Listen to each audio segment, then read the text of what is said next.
Hi guys, welcome back to my channel. Today I have a really interesting topic. Can you see my outfit? I'm dressed in winter clothes because I want to talk about travels. Okay, so I remember when I was a child, I would dream of going abroad. America or England, that was the only place I knew about. And I would dream of going to these places, and I would watch the airplanes descending into the Kingston, the Norman Manley International Airport, and I would dream of my first day that I would fly in a plane. Well, today, who would have thought that today I'll be here sitting on YouTube telling you about how you can go get your first flight because it's not so hard. Welcome. If you haven't subscribed yet, please remember to subscribe and hit the notification bell because I have really juicy information and things to see, show you my life, what I do traveling Europe. So without further ado, let's get into the video, and I'll take off these hot things because I'm inside and it's hot and I'm burning up.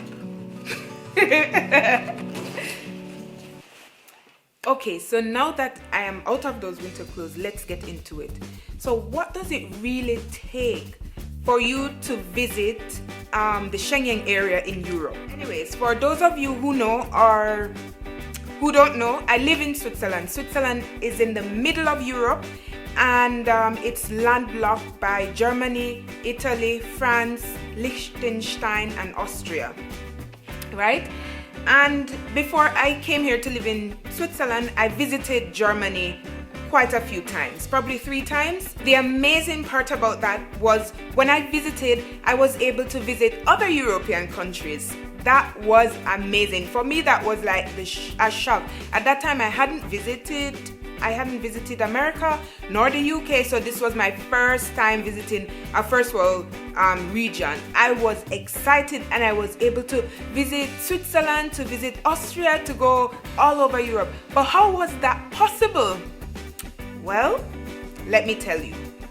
That was possible because a few years ago, probably 1985, a few European states decided that they wanted to abolish like border control and visas and stuff on their neutral borders. So they decided to create an agreement, to sign an agreement that people within this area can travel from one country to the next without the hassle of being controlled all the time. So that was amazing because that kind of gave an advantage to people, international travelers who wanted to see Europe.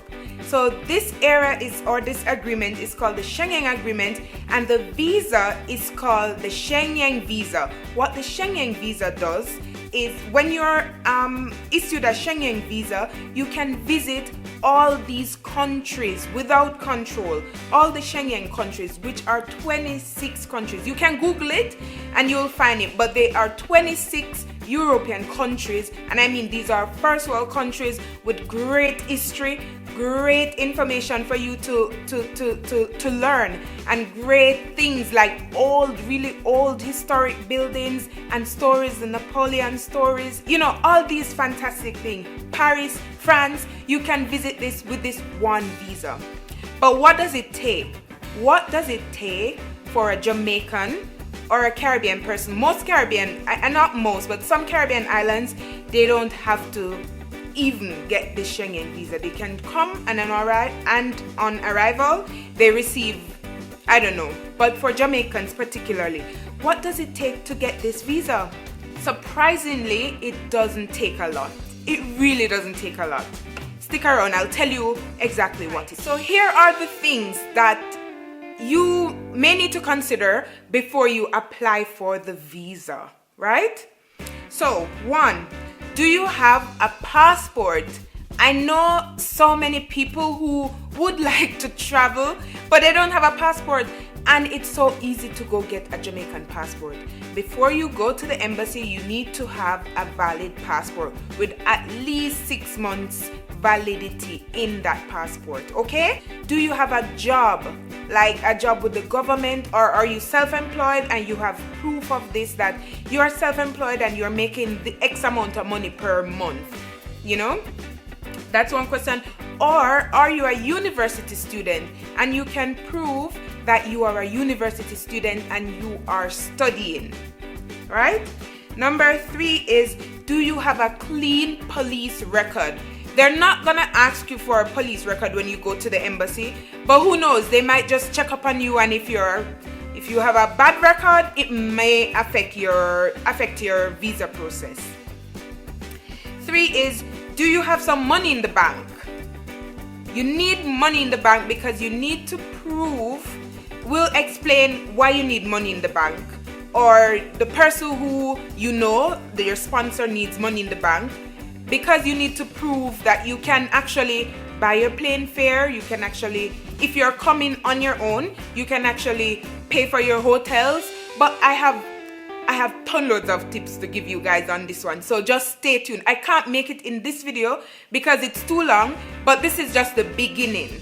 Right, the next thing is, do you have a sponsor? So you can either have your own money and come on your own trip to Europe, or you have a sponsor, means that you know someone in Europe and this person can voyage for you. This person can say, well, I know this person and I want them to come and visit. I'll give them accommodation and food, or I'll buy their ticket. The person can specify what they'll do for you, and you have to be able to pay or prove to the embassy that you'll do the rest for yourself.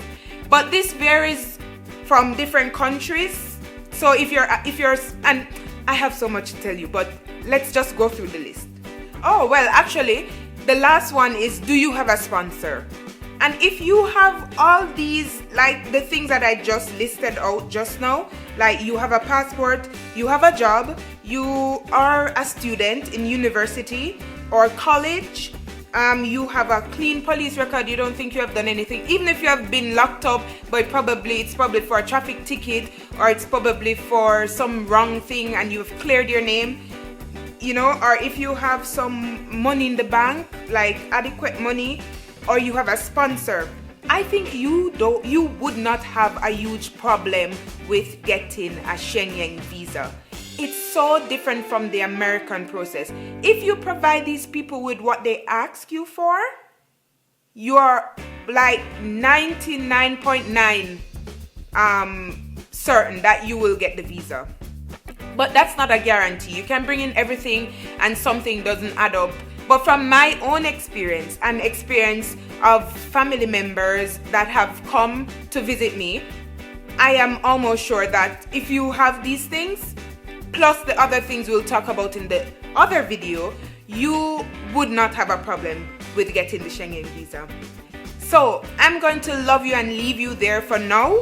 But if you want more details, or if you want more juice on this video on traveling to Europe and getting that opportunity to see an amazing region, watch my next video because it's gonna be more juice. Thank you for watching. Please don't forget to like, to share, and to subscribe, because who knows, there might be someone out there who wants to see Europe, but they just don't have a clue how to start. There have been so many things I've wanted to do in my life, and a YouTube video has helped me. So share the video, subscribe, and let's help each other. So thanks for watching and see you next time. Mwah. Bye.